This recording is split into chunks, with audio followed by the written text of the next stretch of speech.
하겠습니다. 우리 오늘 35강입니다. 36강까지 하면 끝나요, 아가서가. 그래서 9개월 동안에 우리 9개월 동안에 아가서를 하게 됐습니다. 우리 35강 다 같이 읽어볼까요? 시작. 우리에게 있는 작은 노인은 아직도 유방이 없구나. 그가 청혼함을 받는 날에는 우리가 그를 위하여 무엇을 알고, 그가 성벽일진데 우리 음망대를 그에 세울 것이요 그 문일진데 우리는 백향목 판자로 두리라. 나는 성벽이요 나의 유방은 망대 같으니 그러므로 나는 그의 보기에 화평을 얻은 자 같구나. 아멘. 이 단어가 많이 나오잖아요. 그 유방이란 단어가, 우리에게 있는 작은 노예는 아직도 유방이 없구나. 그래서 그 단어가 왜 이렇게 자꾸 나오느냐 하면은, 하나님께서 그 출애굽했던 백성들을 이렇게 가나안 땅으로 옮기시면서 뭐라 그러시냐면은 앞으로 젖과 꿀이 흐르는 땅으로 인도한다고 얘기합니다. 그죠? 근데 그 젖과 꿀이 흐르는 땅이라고 이야기했지만 실제로 그 땅에서 젖이 나거나 그 땅에서 꿀이 흐르는 게 아니었거든요. 근데 그 땅에 들어가서 사람이 바로 젖을 만들어내는 사람이 되고, 그 사람이 꿀을 만드는 사람이 되는 곳이었어요. 바로 그곳이. 그죠? 우리 계시록에 보면은 3분의 1, 3분의 1 이런 많이 나옵니다. 3분의 1이 멸망하고. 거기서 그 3분의 1을 멸망한다 할 때 3분의 1은 실제로 여기 뭐 인구 60억 중에 뭐 20억 이런 얘기가 아닙니다. 한 사람 안에서, 예를 들면 우리가 그 애굽의 생활이 있었죠. 그 다음에 광야의 생활이 있었고, 이제 가나안의 생활, 이제 그런 의미에서 하나하나, 멸망이라는 얘기는 새로운 게 세워진다는 얘기예요. 옛 것은 지나가고 새 것이 되었도다. 옛 것이 지나가면서 자꾸 이제 새로운 삶이 시작되는 거죠. 그래서 우리가 그 중간을 종말이라 그래요. 옛 것은 지나가고 새 것이 되었도다. 옛 사람은 죽고 새 생명, 종말이죠, 여기서. 그죠? 과거에 대한 모든 삶의 그 끝이 오는 거죠. 그 3분의 1 중에 마지막 3분의 1이었던 가나안. 사실은 그곳이 제일 전쟁이 치열한 곳이었어요. 그죠? 갈수록 태산이고 어떻게 해야 될지 모르고 불확실한 곳이었고 가장 힘든 곳이었습니다. 그죠? 근데 왜 힘든 곳이었느냐? 바로 사람을 젖과 꿀이 흐르는 사람으로 만들기 위해서. 할렐루야. 계속 생명이 넘쳐나는 거예요. 그죠? 그 안에 그 생명의 탯줄, 이 안에서 무엇인가 남을 살릴 수 있는 양식거리를 만들어내는. 전에는 내가 먹어야지만 살았어요. 광야에서는. 애굽에서는 진짜 뭐 손에 물 한 번 묻히지 않고 완전히 하나님의 은혜로 광야로 넘어왔습니다.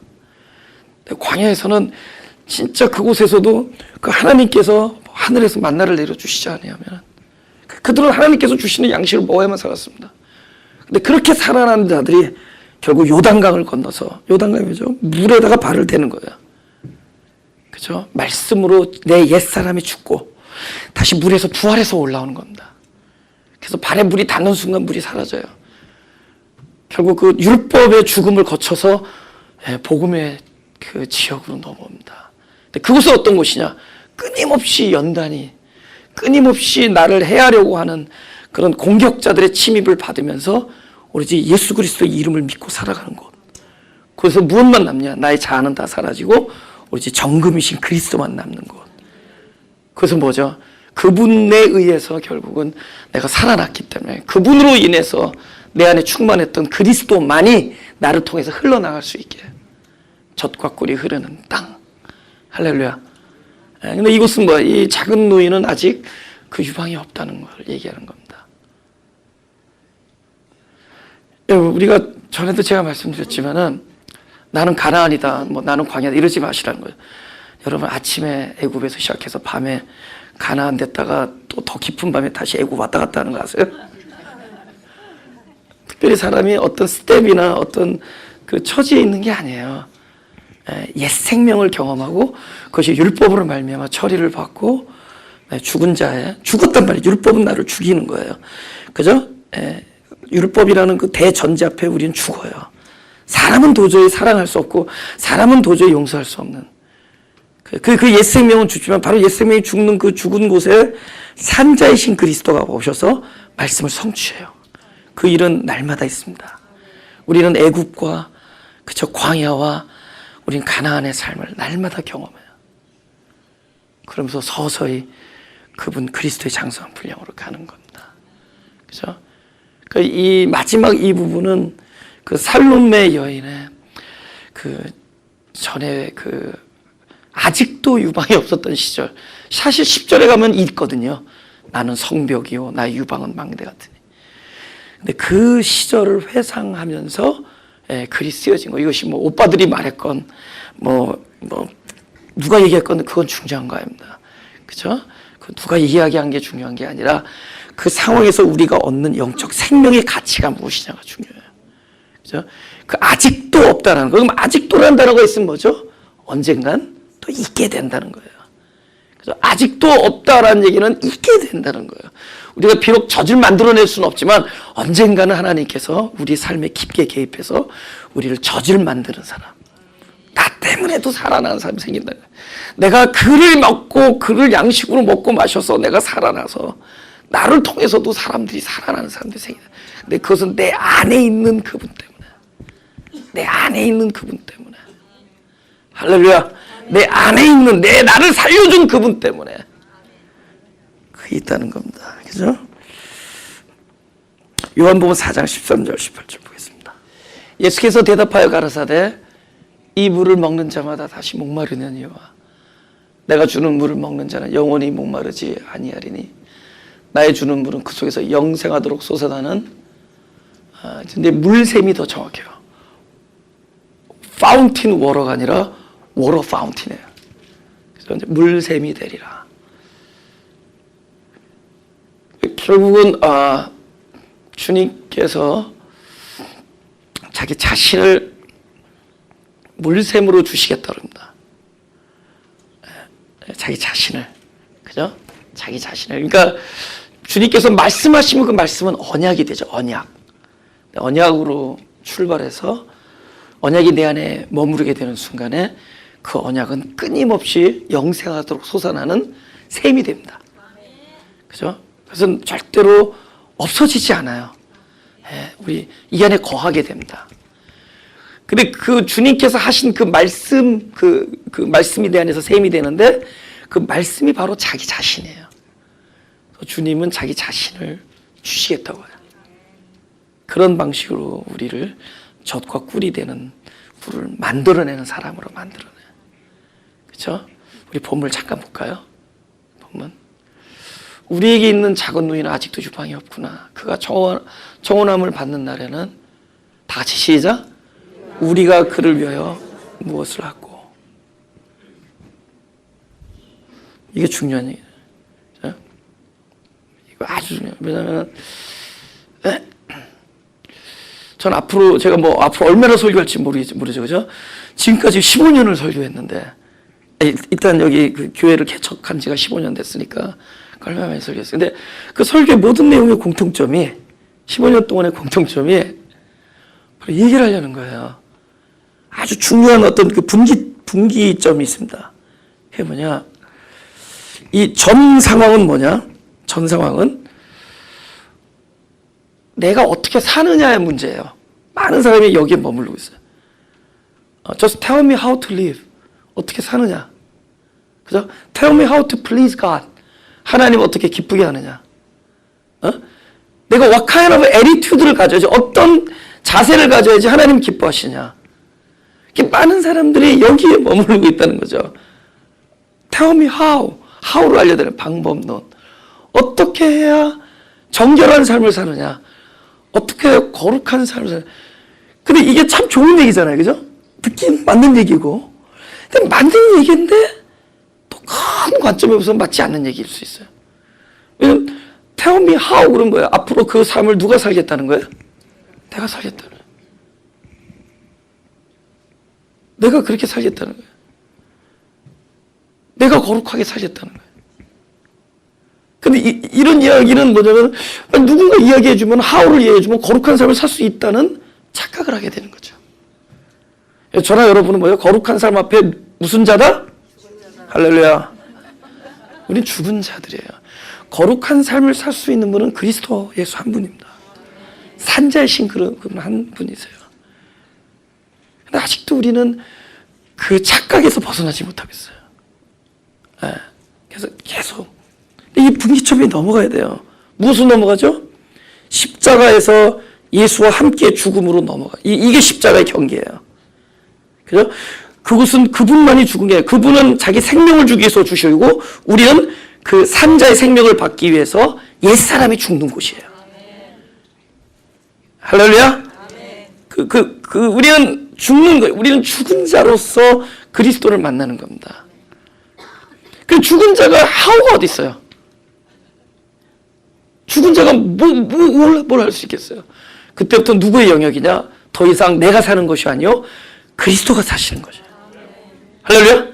이제 그분의 일이 됩니다. 이제부터는 주의 일이 돼요. 내 인생의 모든 지점이 내가 할 일이 아니라 그분이 하시는 일이 돼요. 그래서 거기서 사랑도 하고 용서도 하고 거룩도 나오고 정결함도 나오고 그래서 인내도 나오고 온유가 나오는 거예요. 그죠? 그러니까 뭘로 넘어가야 되는 거죠? 우리는 끊임없이 어떻게 살아가느냐가 영생이 아니라 바로 나에게 찾아오셔서 산자가 되실 그분은 어떤 분이신가? 그분은 어떤 분이신가? 그리스도는 어떤 분이신가? 하나님은 어떠하신 분인가? 하나님의 사랑은 무엇이며 하나님은 왜 이렇게까지도 나를 사랑하시고 나를 떠나지 아니하시고 나를 통촉하시고 나를 감찰하시고 나를 용서하시고 나를 인내하시고 나를 끝까지 보호하시는가? 영생은 그렇게 사는 것이 영생이 아니라 영생은 유일하신 하나님과 그의 보내신 예수 그리스도를 아는 거예요. 할렐루야. 이 분기점이 넘어가야 돼요. 그래서 끊임없이 그분의 어떠함을, 그분의 계획을, 그분의 뜻을 알고, 그분의 마음을 알고, 그분의 사랑을 알고, 그분의 존재 가치를 아는 거예요. 내가 어떠냐는 중요하지 않대도요. 여러분, 제가 보니까 자식 사랑하는데 다 지 자식이 이뻐. 하나님도 지 자식이 이쁜 거예요. 그죠? 그분은 뭘로 사랑하죠? 부모가 요거 사랑스러우니까 사랑합니까? 부모 안에 있는 사랑 때문에 사랑해요. 그러니까 하나님이 나를 사랑하는 것도 나의 어떠함이 아니라도요. 하나님 안에 있는 사랑 때문에 우리를 이렇게 사랑하시는 거예요. 그분의 어떠하심. 그러니까 나의 어떠함에서 그분의 어떠함으로 넘어가는 것이 참된 복음의 경계입니다. 할렐루야. 그러니까 우리에게 뭘 요청하는 게 아니에요. 넌 아직도 유방이 없으니 앞으로 좀 몸을 좀 키워라, 우유를 잘 먹어라 이런 얘기 안 해요. 그죠? 앞으로 젖을 내려면 너도 젖을 많이 먹어라 이런 얘기 안 합니다. 아직도 연약한, 아직도 생명의 탯줄이, 아직도 자기 서바이벌이 급한 우리 딸을 두고 이 부모의 마음으로 우리가 그를 위하여 어떻게 할꼬. 지금 이것은 바로 저와 여러분을 향해서 하나님께서 그 얘기를 오늘도 하시는, 우리가 저를 위하여, 우리가 이 형제를 위하여, 우리가 이 자매를 위하여, 우리가 이 사역자를 위하여, 우리가 이 공동체를 위하여, 그를 위하여 무엇을 할꼬. 그는 그분이 날마다 내뱉으시는 말씀인 것을 믿으시기 바랍니다. 그분의 말씀이에요. 우리도 너희가 어떻게 할꼬를 종이에 써가지고 나오라 그런 얘기 안 하세요. 하나님께서 우리에게 그걸 요청하지 않으세요. 너의 방법, 너의 계획, 너의 다짐, 네가 병을 낳기 위하여 38년 동안 노력한 거 하나라도 대봐라 이런 얘기 안 해요. 38년 동안 끙끙 앓고 있는 자에게 오셔서 딱 하나, 낫기를 원하느냐, 낫기를 원하느냐. 아멘. 그래서 그분은 우리가 무엇을 할꼬 결국은 자기 자신을 우리에게 주시기를 원하신 겁니다. 할렐루야. 다시 아까 방금 그 요한복음 14장을 보자. 솟아나는 샘물이 그 속에서 영생하도록 여자가 가로되 주여 이런 물을 내게 주사 목마르지도 않고 또 여기 물길로 오지도 않게 하옵소서. 그러니까 갑자기 뜬금없이 남편 얘기하죠. 가라사대 네 남편을 불러와라. 여자가 대답하여 가로되 나는 남편이 없나이다. 예수께서 가라사대 네가 남편이 없다는 말이 옳도다. 네가 남편 5놈이 있었으나 지금 있는 6번째도 남편이 아니다. 왜 이런 말을 하느냐? 예수님께서 내가 너에게 영생하도록 솟아나는 샘물을 주리라. 근데 그 샘물이 누구냐? 바로 당신이에요. 당신 무엇으로? 바로 현재 6번째 말고 7번째 남편으로 그 안에 들어가셨을 때, 남편으로 연합되어질 때, 신부와 남편으로 연합되어질 때 그 안에서 물샘이 되는 거예요. 그래서 뜬금없이 남편 얘기를 하는 거예요. 그죠? 6개는 아니다. 7째, 실제. 성경에서 7은 굉장히 중요한 숫자죠. 그래서 더 이상 예표나 그림자가 아니라 실제. 그래서 그 엿새 후에, 그러니까 7째 날에 변화산에 올라가. 근데 변화산이 아니에요. 예수님이 원래 실제 모습으로 나타난 거예요. 더 이상 육신의 예수가 아니라 내 안에 계실 빛으로, 영광으로, 진리로, 말씀으로 계실 그분의 모습을 베드로가 본 거예요. 7째 날. 그죠? 6항아리가 있었는데 거기서 떠서 연회장에 갖다 주니까 결국은 연회장의 몸에 뭐야? 실제 그리스도가 들어있으니까 그것이 7번째 항아리가 돼. 실제 그리스도가 계신 곳. 그래서 7번째 남편. 그래서 내가 남편으로 너에게 말씀 언약으로 들어갈 때 그곳이 영생하도록 솟아나는 물샘이 되리라. 그죠? Not fountain water, water fountain이 된다. 샘이 되리라. 끊임없이 거기서 솟아날 것이다. 그죠? 그래서 끊임없이 자기 자신을 주는 거예요. 계속 주시는 겁니다. 그죠? 자기 자신을 주는 거예요. 아벨이 좋은 예물을 드려서 연락받은 사람이 아니에요. 아벨을 연락했어요. 일단 저와 여러분을 연락하셨듯이 저와 여러분을 그냥 연락한 거예요. 아벨을 연락했어요. 그죠? 하나님의 긍휼하심으로. 그죠? 저의 원한과 다른 박질함과 혈통과 육정으로 한 것이 아니라 그 연락한 자에게는 하나님께서 뭐냐? 끊임없이 자기 자신을 내어주십니다. 지금 우리가 이렇게 예배에 이렇게 모여서 있는 거예요. 이거야말로 그리스도가 자기 자신을 양식으로 내어주기 위한 거죠. 더 이상 제사가 아니에요. 성찬. 나를 먹고 마셔라. 성찬이 성찬. 자기 자신. 그러니까 세월이 지난 오랜 동안에 하나님께서 바로 아들을 주신 거예요. 결국은 그것을 받은 자의 손과 발끝에 양의 첫 새끼와 기름이 흘러넘치는 거예요. 할렐루야. 오히려 아벨을 연락했기 때문에 하나님이 연락할 만한 제물이 아벨을 통해서 나와요. 그리고 아벨 자체가 그 제물화 되는 거예요. 그죠? 우리 창세기 1장 26절 27절. 하나님이 가라사대 우리의 형상을 따라 우리의 모양대로. 이게 중요하죠. 형상을 따라 모양대로. 그러니까 순서가 있는 거예요. 형상으로 먼저 창조하고 모양으로 완성해요. 그래서 구약 창세기에는 이 단어가 분명하게 다릅니다. 이 바라라는 단어와 아사라는 단어가 달라요. 창조하다, 완성하다, 조성하다, 만들다, 세우다, 짓다. 그래서 예수님이 이 땅에 오셔서 하나님 아버지께서 지금까지 일하신다. 그러니 나도 일한다 하자. 그 일하심은 뭐죠? 창조하셨던 하나님이 창조한 피조물을 드디어 뭘로 만드는 거죠? 바다의 고기와 공중의 새와 육축과 온 땅과 땅에 기는 것을 모든 것을 다스릴 수 있는 누구의 영역으로 넘기죠? 피조물의 영역에서 권능자의 영역으로 우리를 만들어 나가는 거야. 사람을 그렇게 만들어 나가요. 그죠? 그러니까 사람으로 창조해요. 옛사람, 흙으로 창조합니다. 근데 그거는 형상이에요. 형상이란 단어 뜻이 아직 온전하다는 게 아니에요. 아직 예표고 그림자라는 뜻이에요. 첼렘이라는 단어는 아직 그늘이라는 뜻이에요. 그래서 이제 이미지라 영어로도 이미지. 그래서 첫째 아담은 이미지예요. 저와 옛사람은 이미지. 야곱도 이미지고 아브람도 이미지예요. 근데 야곱을 이스라엘로 결국 만들어요. 그래서 창조하셨던 자를 나중에 모양으로 만들거나 조성하십니다. 그래서 야곱아 내가 너를 창조하였고 이스라엘아 내가 너를 조성했다. 아브라함을 창조하고 아브라함으로 만들고. 할렐루야.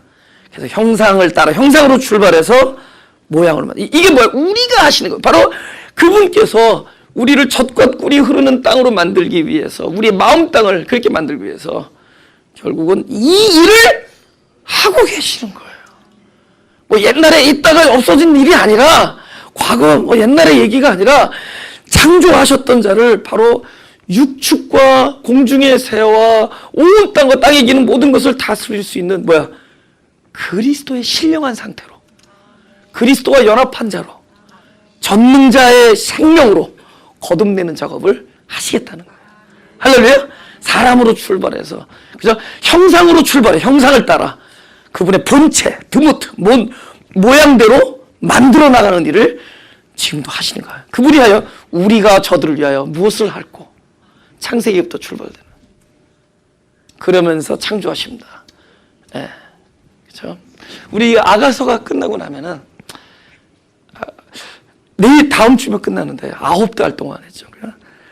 그래서 이제 그 다음에는 창세기를 합니다. 특히 1장, 2장, 3장. 2장부터 출발해요. 1장부터 하면 어려워서 2장부터 출발해서 3장. 그것도 한 몇 개월 걸릴 것 같은데, 하여튼. 예. 우리 누가복음 18장, 18절에서 22절을 보겠습니다.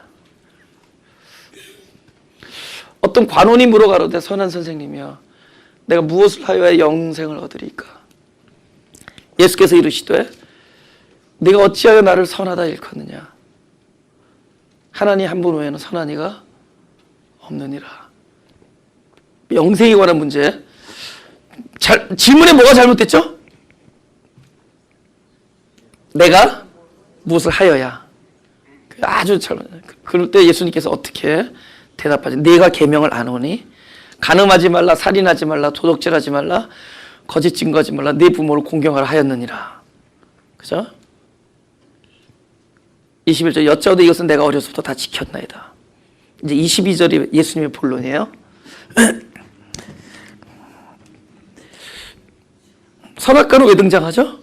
우리의 죽음의 실체를 드러내기 위해서요. 아직 영생을 갖지 못한 자야, 아직 형상으로 머물러 있는 자를 산자이신 그분이 오시기 위해서 그분의 죽음이, 그의 발가벗음과 죽음이 드러나는 율법입니다. 율법, 선악과는 우리의 계명이에요. 그죠? 우리는 날마다 선악과를 만나요. 그죠? 그래서 나의 벌거벗음과 나의 죽음의 실존이 드러납니다. 그 후에 누가 오시죠? 그 죄인의, 그죠? 입장에 서고 발가벗음이 드러난 자에게 오라고 그러지 아니하시고 드디어 하나님이 찾아오세요. 이놈 하면서 찾아온 게 아니에요. 구원의 음성으로 오는 겁니다. 드디어 생명나무가 움직이는 거예요. 할렐루야. 오시는 거예요. 그리스도. 그죠? 오셔서 그 안에서 옷이 되어주시고 그 안에서 구원이 되어주신 분이 바로 그리스도예요. 그래서 그렇게 오는 겁니다. 그러니까 율법이라는 것, 결국 선악과는 뭐냐면 일단 우리의 죽음을 드러나게 해야 돼요. 그래야지 우리 죽은 자로서 산자가 오시는 거예요. 부상당한 자에게는 산자가 필요 없어요. 간호사가 필요합니다. 근데 우리는 부상당한 자가 아니라 철저히 죽은 자예요. 율법으로 말미암아 율법에 대하여 죽었으므로. 그래야지 하나님께 대해 산자로 여길지어다. 그죠? 죽음까지 가야 되는 거예요. 그죠? 그래서 그 죽음을 알려준 거예요. 주님께서는 산상수훈을 통해서 죽여야 다. 먼저 그 율법의 그저 서슴시퍼런 그 뭡니까? 그 사형 선고의 선악과의 모습으로 나타나. 그 산상수훈의 주님의 음성을 듣는 순간 다 죽을 수밖에 없어요. 그 우리를 가재는데 디스카운트 안 해주고 오히려 따블로 가라는 거예요. 그죠? 전부 왼쪽, 오른쪽, 이건 뭐 보통 일이 아니에요. 전에도 지키기 힘들었던 율법을 설상가상 더 무겁게 하는 이유는 그 누구도 율법 앞에서 살아나는 자가 없다라는 것을 철라에 알려주는 거예요. 모든 자가 죽음이다. 근데 그 죽음이 어디서 일어나죠? 십자가, 예수님 죽을 때 우리도 함께 십자가의 죽음으로. 우리는 누가 죽는 거죠? 그 율법으로 말미암아. 산상수훈에 있었던 모든 명령 앞에서 그 율법에 대한 죄인으로서 죽은 거예요. 할렐루야. 그분은 뭐죠? 우리에게 생명을 주기 위해서 죽어요. 십자가에서. 여기서 우리의 부활이 일어나는 거예요.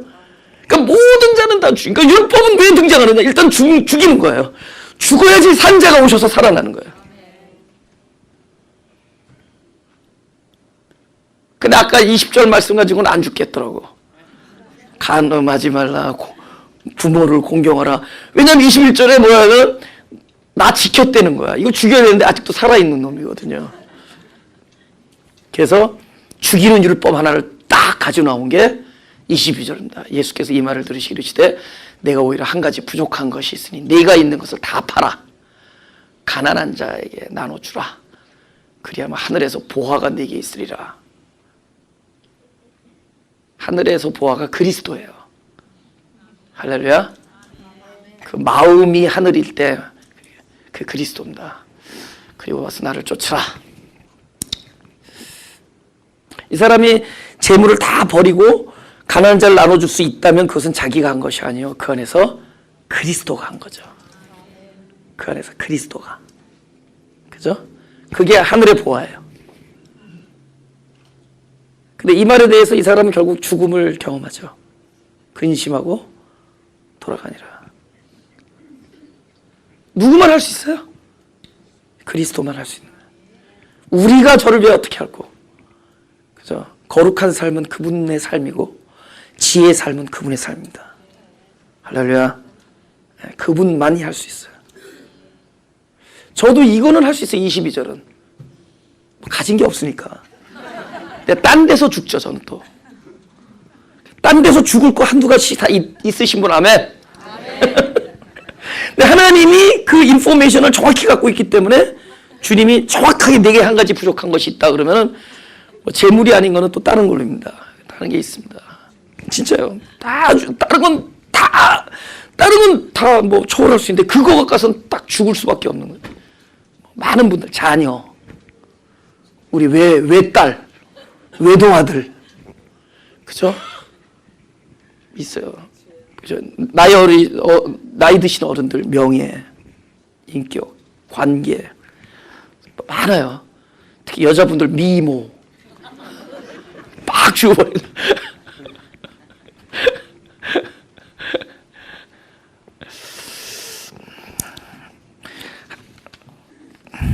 누가복음 10장 25절 28절. 어떤 율법사가 일어나 예수를 시험하여 가로되 내가 또 영생 문제. 내가 무엇을 하여 영생을 얻으리까? 예수께서 이르시되 율법에 무엇이라 기록되었으며 내가 어떻게 읽느냐? 대답하여 가로되 내 마음을 다하며 목숨을 다하며 힘을 다하며 뜻을 다하여 주 너희 하나님을 사랑하고 또한 내 이웃을 내 몸같이 사랑하라 하였나이다. 예수께서 이르시되 네 대답이 옳도다. 이를 행하라. 제가 여기다 정확하게 예수께서 이르시되 네 대답이 옳도다. 이를 행하라. 그러면 요거 세 글자 집어넣으세요. 죽어서 살리라. 아멘? 죽어서 살아나라. 그래, 행하라. 그럼 너는 죽을 것이다. 죽었기 때문에 살 것이다. 아멘? 죽었기 때문에 살 것이다. 왜? 목숨을 다하고 힘을 다해서 하나님을 사랑할 수 있는 분은 그분밖에 없어요. 그렇죠? 이웃을 제 몸과 같이 사랑할 수 있는 그리스도밖에 없어요. 그렇죠? 우리는 강도 만난 자지 강도 만난 자를 도울 수 있는 이웃이 아니라도요. 우리는 강도 만난 자가 힘이 하나도 없어요. 목숨도 없고 뜻도 없어. 지금 다 죽었는데. 근데 나를 제 몸과 같이 사랑하는 참된 이웃인 그리스도를 만나면 돼요. 그분만이 영생이에요. 우리가 그리스도께서 하시면 우리가 저를 위하여 무엇을 할고. 그러니까 우리는 넘어가야 돼요. 내가 하나님을 위해서 어떻게 살려고 하는 삶에서 손을 내려놓고 하나님은 어떤 분이신가? 그리스도는 누구신가? 그분의 사랑은 무엇일까? What kind of love? 도대체 어떤 종류의 사랑이길래 우리는 모든 포커스, 모든 초점을 거기에 맞추는 거예요. 그렇죠? 거기에 맞추는 거예요. 여러분, 제가 이렇게 얘기한다고 막 살자 이렇게 하는 사람이 아니에요. 그건 그렇게 안 가요. 이제 막 살자, 내가 어떻게 살 거 중요하지 않다. 우리 막 살자. 그건 사람이 아니래도요. 네, 우리 그 다음 절로 넘어갔죠. 네. 다음 절로. 그가 다 같이 읽어볼까요? 9절 시작. 그가 성벽일진데 우리는 음망대를 그 위에 세울 것이요 그가 문일진데 우리는 백향목 판자로 두르리라. 지금 이거는 8절에 이어서 하는 얘기잖아요. 그러면은 오케이, 아직도 유방이 없는 그 작은 누이가 만약에 성벽의 상태면은 우리가 그를 위하여 음망대로 세울 것이고, 그가 문의 상태면은 우리가 그 여인을 위하여 백향목 판자를 두르겠다, 이 뜻이에요. 일지인데 이건 뭐냐면 사람의 상태가 벽일 수도 있고 성벽일 수도 있고 문일 수도 있습니다. 그러니까 아주 대조적인, 지금 오케이, 여자의 입장에서 성벽은 뭐예요? 자기 순결함과 자기 하나님만을 사랑하는 것, 이것을 잘 보호하고 외부의 침입을 막고 잘 보호하는 벽이잖아요. 바깥으로 쉽게 유혹돼서 넘나들지 아니하고 안에서 오로지 그분의 음성만을 기다리고 그분을 만나는 굉장히 시큐한 상태잖아요. 그죠? 근데 그럼 문이란 건 여기서 반대 입장입니다. 문이라는 거는 네가 바깥의 음성, 세상의 음성, 하나님 말고의 음성에 대하여 너의 마음의 문을 열고 너가 넘나든 내가 미혹에 빠질 수도 있다는 거예요. 근데 아까도 얘기했지만 그가 아직 약한 자이기 때문에 약한 자의 어떠함이 그분들에겐 중요하지 않아요. 네가 이런 상태면 이렇게 할 것이고 저런 상태면 이렇게 할 것이다라는 거예요. 무슨 뜻이 아세요? 그런데 이상하게도 오히려 양호한 상태 때는 은망대를 세운다는 거예요. 여러분, 은이나 금을 만들려면 어떻게 해야 돼요? 뜨겁게 달구고 아프게 때리고 두들기고 까고 부시고. 그러니까 뭐예요? 오히려 네가 진짜 순결을 지키고 정주를 지키는 그런 상황에서는 오히려 하나님 너를 더 강하게 맺혀 직질해서 더 강한 자로 만들고 드디어 은과 금으로 정금같이 나오게 할 것이고, 네가 이것을 단련한 후에는 정금같이 나오게 만들고, 문일 때는 뭐예요? 너를 보호해 주겠다. 백향목 판자로 두르리라. 여러분, 성경에 그 나무가 두 가지가 있습니다. 아니 많이 나오죠. 물론 많이 나오는데 떨기나무, 별나무 다 있는데, 구약시대 때 제일 많이 등장하는 나무가 조각목이라는 나무하고 그 다음에 백향목이라는 말이 나와요. 근데 조각목은 언약궤를 만드는 데 쓰였고 백향목은 성전을 짓는 데 써요. 하나는 이제 영어로 아카시아, 조각목, 어케이시아. 근데 이게 아카시아를 조각목이고 하나는 시다라는 그 백향목. 근데 백향목은 좀 고급으로 성전을 만들고, 조각목, 아카시아 나무가 있습니다. 근데 여기서 백향목 판자를 두른다. 결국 성전을 만들고, 오히려 네가 끊임없이 문을 박차고 제각기 자기 길로 가려고 하는 이 어린 양을 잡아다가 보호하고, 또 나가면은 다시 데려다가 보호하고, 그분의 진정한 궁극적 목적, 성전이 무너지고 돌성전이 생기고 돌성전 무너지고 그 마음 땅을 바로 그리스도가 계신, 그리스도가 머리가 되시고 그분이 계신 마음 성전으로 만들어 놓겠다. 그러기 위해서 어떻게 돼? 끊임없이 용서하고 보호하고 떠나지 아니하는, 내가 저 도망가려고 하는 이 영혼을 위하여 무엇을 할꼬. 그러니까 우리가 어떨까요? 우리가 성벽일 때도 있고 문일 때도 있어요. 근데 상관없어요. 진짜 상관없대도요. 우리가 오히려 온전해지려고 할 때 더 강하게 채찍질하시고 우리를 연단 중에 우리를 정금같이 만드시고, 할렐루야. 우리가 약해져서 자꾸 주님을 떠나려고 그러면 어떻게든지 붙잡아다가 보호하시고 문을 닫고 우리를 성전으로 만들으시는 하나님의 사랑. 약간 감동되신 분들 아멘. 그게 그분의 사랑이라고. 우리가 저 영혼을 위하여 어떻게 할꼬, 우리가 저 영혼을 위하여 어떻게 할꼬, 이렇게 하시겠다는 겁니다. 그 다음에 판자를 두린다는 또 다른 뜻이 하나 있습니다. 히브리서 9장 3절 5절 다 같이 읽어볼까요? 시작. 또 둘째 휘장되어 있는 장막을 지성소로 일컫나니 금양로와 사면을 금으로 쌓은 언약궤가 있고 그 안에 만나를 담은 금항아리와 아론의 쌍난 지팡이와 언약의 비석들이 있고 그 위에 속죄소를 덮는 영광의 그룹들이 있으니 이것들에 관하여 이제 낱낱이 말할 수 없노라. 내가 5절을 왜 그렇게 썼을까 궁금했어요. 막 그룹들이 있고 속죄소 덮는 영광의 그룹들이 있는데 이것들에 관하여 낱낱이 이제 알았어. 아, 이거를 설교자의 몫으로 남겨놨구나. 아무튼 이거는 지성소에 그 언약궤가 있잖아요. 근데 언약궤는 중요한 부분이 뚜껑이에요. 일단 뚜껑이 열려 있으면 안에 게 보이잖아요. 근데 안에 거는 있잖아요. 그 뭐죠? 쌍난 지팡이, 그다음에 만나를 담은 금알이, 그다음에 돌판 피. 그 법이 써 있었잖아요. 근데 사실은 그 세 개가 열려서 우리가 그 세 가지를 보면은 뭐냐면 내가 살아왔던 삶이 보이는 거예요. 내 삶이 보여요. 근데 삶이 그렇게 대단한 삶이 아니라 부끄러운 삶이에요. 막 반란하고 불평하고, 그리고 그분께서 만나를 주시지 않으면 아무것도 우리가 먹을 수 없었던 아주 무력한 자의 삶이고, 돌판이 우리의 손에 주어지기 전에 우리는 그 법을 깼던 자들이고 불법을 행하던 자들이고, 우리는 연약한 자들이라는 거예요. 뚜껑이 딱 열려있으면 우리가 어떻게 살았냐고 보이는 거예요. 근데 감사하게도 뚜껑을 덮으세요. 왜냐면 그러면 뚜껑이 열려있으면 그 바깥에 있는 그 천사들이, 이렇게 그룹의 천사들이 얼마든지 참수할 수 있잖아요. 이거 참수할 수 없도록 뚜껑을 덮어요. 그 덮은 뚜껑에 그걸 추적 정금으로 세워요. 그리스도잖아요. 정금. 조각목을 받아들여 정금으로 세우고, 그곳을 저기 제사장이 어린 양의 피로 쫙 뿌려요. 제물에. 그럼 그건 다 뭘로 덮여 있느냐? 그리스도로 다 덮여 있어요. 그리고 하나님이 임재하실 때 거기를 또 뚜껑을 딱 깔고 앉으셔요. Nobody can open. 열 수가 없어요. 하나님의 허락 아니면은 열 수가 없어요.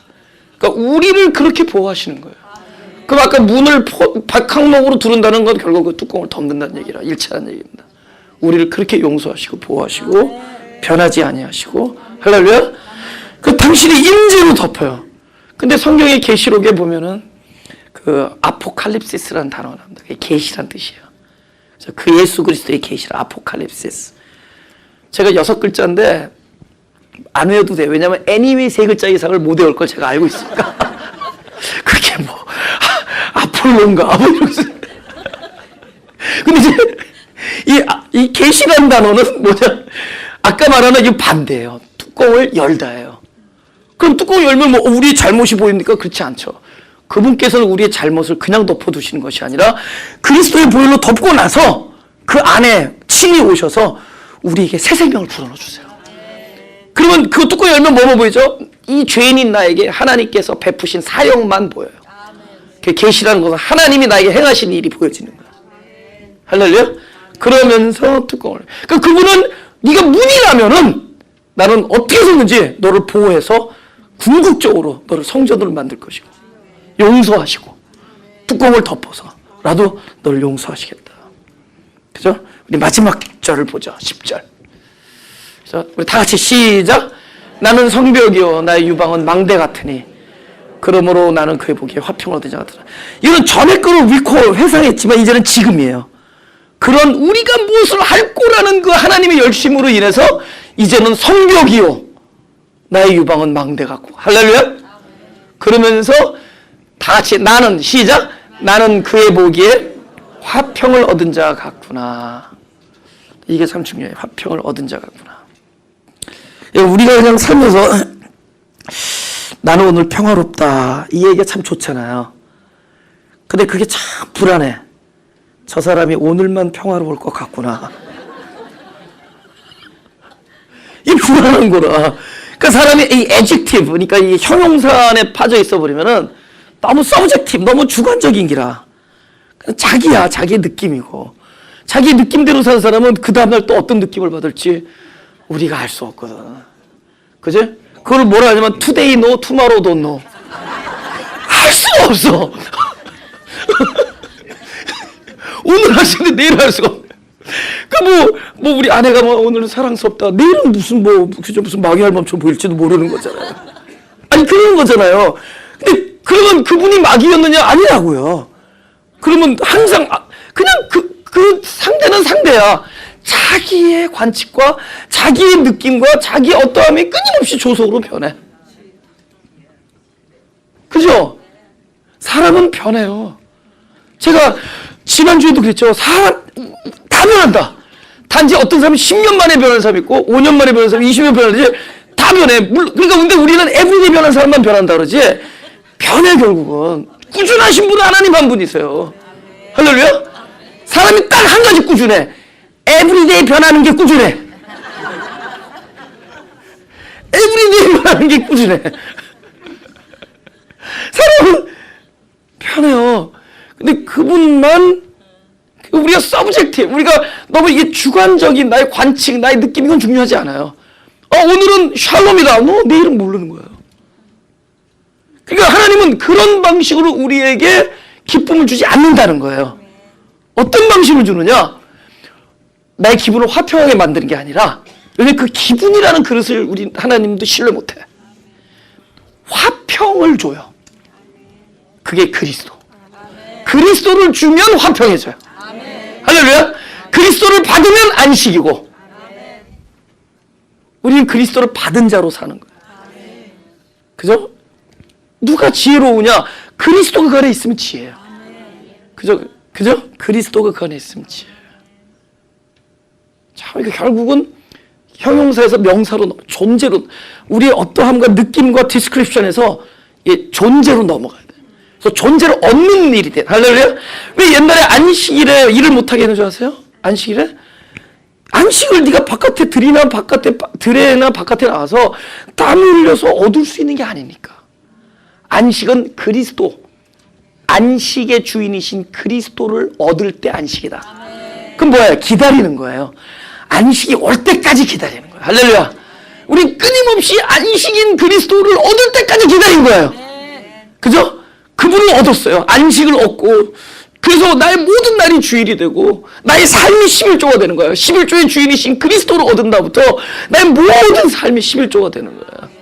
할렐루야. 뭐 이거 10분의 1 따져서 10분의 1 아들을 아끼지 하신 하나님이 10분의 1 뭐 0.009 이런 거 따지겠냐고요. 조를 따지신 게 아니라 11조이신 그리스도를 주셨어요. 할렐루야. 그래서 조장모님 말씀대로 헌금하실 때 계산하지 말고 다 내놓으라는 거예요.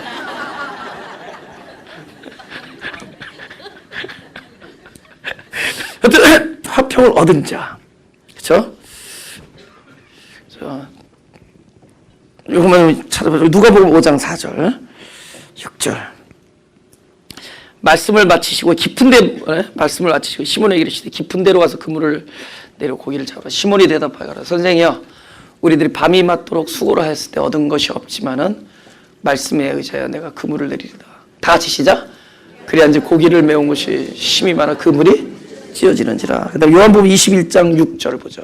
그러면 요한복음 이제 21장 12절에 무슨 얘기냐면은 153마리가 핀 동네 기억나요? 그때 어디요? 이미 부활하셔서 디베레 바닷가 가셨죠. 근데 똑같은 베드로가 처음에 만날 때 3년 전에는 깊은 데로 던지라 할 때 던졌어요. 그랬더니 너무 많이 건졌어요. 그래서 그물이 어떻게 돼요? 근데 이번에 3년 후에 그저 예수님 3번 부인하고 도망간 그곳에 부활하신 예수가 가셔서 이번에 오른편에 던졌어요. 이번에도 막 고기가 큰 고기가 153마리가 났어요. 근데 12절에 뭐라고 얘기하냐면은 그물이 찢어지지 아니한지라. 도대체 그 그물이 뭐길래 그러는 거냐고요. 어떤 건 찢어지고 어떤 건 안 찢어져요. 뭐 달라지는 거예요. 지금 그물을 버려두고 예수를 쫓죠, 처음에. 여러분, 그물과 예수가 동일하지 않은 존재라면은 마땅히 버려야죠. 근데 하나님께서는 예수 말고 딴 거 버려라 이런 얘기가 아니라 네 존재 모든 것 안에서 예수님을 찾아야 돼. 예수님이 그물이 되고 그물이 예수가 될 때 우리가 특별하게 뭘 버리고 특별하게 뭐를 놔두고 할 필요 없어요. 할렐루야. 아멘. 내 주변의 모든 이 사역이 그리스도가 되고 아멘. 내가 그리스도를 얻을 때 아멘. 그걸 특별히 버리고 말고 할 거 없어요. 아멘. 믿음은 그분을 얻는 거예요. 믿음은 그분을 얻는 거예요. 할렐루야. 그 나중에 그물이 왜 안 찢어져요? 찢어진 그물은 버려야 될 그물이죠. 디프런한 존재니까. 나중에는 그분의 사역, 자기의 사역 자체가 그리스도가 돼요. 그물, 고기를 낚는 그물 자체가 그 자체가 그리스도야. 그럼 버려두고 말 거 없어요. 할렐루야. 내 사역에 그리스도가 없다면 내 사역은 잘못된 사역이에요. 이 사역 자체가 그리스도여야 돼요. 그럼 우리는 자유할 수 있어요. 이것이 뭐 사람이 많던 적던 뭐 돈이 모자르건 풍부하건 이런 건 중요한 거 아니죠. 이 사역이 그리스도일 때, 그리스도가 주신 사역이 아니라 이 사역 자체가 그리스도가 될 때 우린 이 그물 찢어지지 않을 거예요. 어떤 상황에서. 할렐루야? 할렐루야. 허문통이 어딘지 몰라도 안 찢어질 겁니다. 허문통이 어딘지 아는 사람에 의해서 안 찢어질 거예요. 그러니까 안 찢어질 거예요. 예. 마지막으로 요것만 하고 마치겠습니다. 마지막으로 로마서 9장 13절을 보겠습니다. 다 같이 읽어볼까? 시작. 기록된 바 내가 야곱은 사랑하고 에서는 미워했다 하신 것 같으니라. 그런지 우리가 무슨 말을 하리요? 하나님께 불의가 있느냐? 그럴 수 없느니라. 모세에게 이르시되 내가 긍휼히 여길 자를 긍휼히 여기고 불쌍히 여길 자를 불쌍히 여기라 하셨으니 그런즉 원하는 자로 말미암도 아니요 다른 박질하는 자로 말미암도 아니요 오직 긍휼히 여기시는 하나님으로 말미암니라. 눈물 나죠? 우리가 이거를 영어로 뭐라 하는지 아세요? 요거를 13절에서 16절을 영어로 unfair 불공평하죠. unfair한 거죠. 그래서 제가 그 많은 사람을 만나봤지만 사람들이 입에서 나는 너무 불공평하다는 이야기를 해요. 누굴 향해서? 하나님을 향해서. 하나님. 근데 우리가 죽는 날까지 하나님에 대해서 불공평하다라는 단어를 없애지 못해. 신기하잖아요. 처음부터 하나님 만났을 때부터 하나님 난 불공평합니다. 하나님 너무 나한테 unfair합니다. 근데 마지막까지도 우리는 unfair한 얘기를 안 버려요. 근데 달라지게 있어요. 처음에는 에서의 입장에서 unfair라고 얘기해. 나중엔 야곱의 입장에서 unfair라고 얘기해.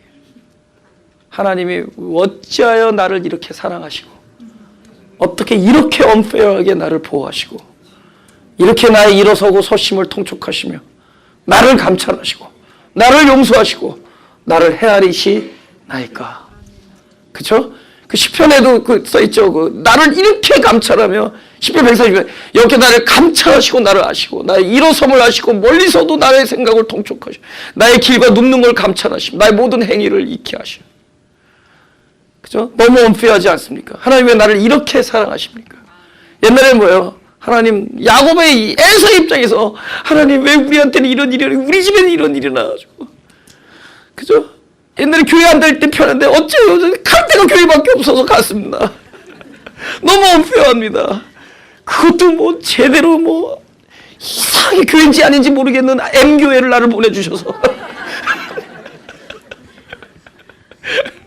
근데 그 unfair가 뭘로 바뀌느냐? 하나님 이렇게 불공평하게 나를 사랑하시고 나를 감찰하시고 나를 보호하시고 나를 용서하시고 끝까지 책임져 주시고 끝까지 인도해 주시고 끝까지 사랑해 주시는 가슴에 손을 대시고.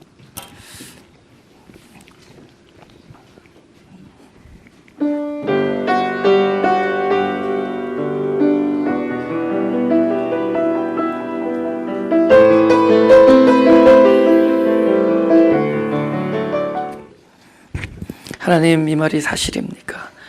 우리가 성벽이 됐을 때면은 우리에게 연단하시고 채찍이 잘라서 우리를 더 강건한 자로 만드시고 우리가 연약한 자일 때는 오히려 나를 용서하시고 보호하시고 인도하셔서 결국엔 당신의 궁극적인 목표이신 우리를 성전을 만드시고자 하는 하나님의 계획의 말씀이 맞는 말씀이십니까?